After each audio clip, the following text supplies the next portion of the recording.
Rasulullah Shallallahu Alaihi Wasallam pernah bersabda, nggak boleh kita iri ataupun cemburu kecuali kepada dua orang ini.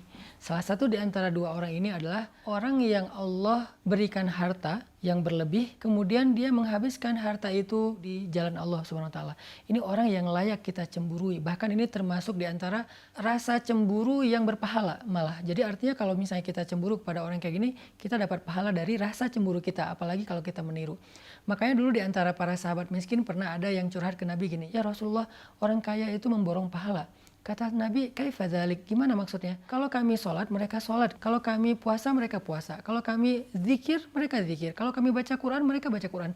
Tapi kalau mereka sedekah, kami nggak bisa sedekah. Sehingga mereka memborong pahala. Nabi tersenyum, artinya memang Nabi senang dengan kecemburuan ini. Artinya di antara kita tuh memang harus punya sifat cemburu kepada kebaikan. Bukan kepada kekayaannya, tetapi kepada sedekahnya. Untuk itu, saya pengen terus mengajak teman-teman sekalian, jamaah sekalian, yuk kita jadikan sedekah sebagai hobi kita, sebagai amal istiqomah kita sampai akhir hayat kita.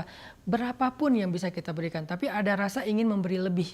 Nah, bagaimana cara biar sedekah ini menjadi pahalanya berlipat ganda, pahalanya bukan hanya seangka yang kita berikan, maka bersedekahlah secara jama'i, secara berkelompok, berjamaah, jangan sendiri.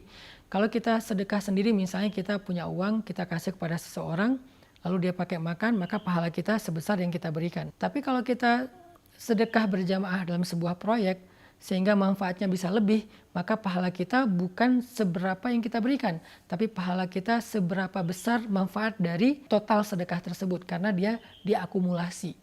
Misalnya kita bangun masjid. Bangun masjid kan nggak mungkin kita bangun sendiri ya, pasti kolektif sama yang lain. Kita ngasih 100.000, kita ngasih 1 juta, sementara untuk bangun masjid butuh sekian M. Sebutlah kayak Masjid Rohilah, kita butuh dana sekitar 4 miliar, sekarang kita baru selesai 2 miliar, masih setengah lagi, maka uang kita tuh cuma 1 juta, tapi kebutuhan dananya tuh 4 miliar. Ketika dikolektifkan mencapai angka 4 miliar, insya Allah 4 miliar itu akan menjadi sebuah masjid yang layak, masjid yang luas, masjid yang menampung 1.000 jamaah setiap hari, yang di dalamnya dipakai amal soleh mulai dari sholat, ibadah, Quran, ta'lim, ilmu, dakwah, dan banyak lagi kebaikan yang lain. Kita tuh dapat pahala kolektif, teman-teman. Itulah bedanya beramal sendiri dengan beramal berjamaah. Sama kayak sholat sendiri dengan sholat jamaah. Sholat sendiri dapat 1 pahala, sholat jamaah dapat 27 pahala. Begitu juga sedekah. Kalau kita sedekah sendiri, uang kita kasih kepada orang yang membutuhkan, baik. Dan kita dapat pahala dari sedekah itu. Tapi kalau kita sedekah berjamaah untuk sebuah proyek, baik itu membangun masjid, membangun sekolah, menyantuni anak yatim atau orang miskin, tapi sifatnya jamaah, kita dapat pahala dari kebermanfaatan yang lebih besar itu secara kolektif.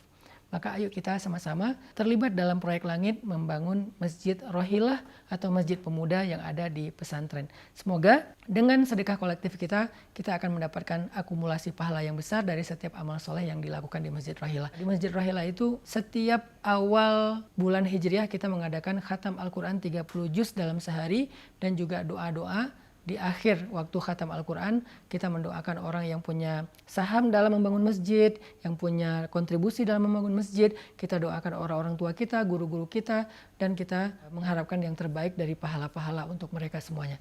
Sehingga membangun Masjid Rohilah bukan sekedar membangun fisik, tetapi membangun rumah kita di surga insya Allah. Barakallahu fikum.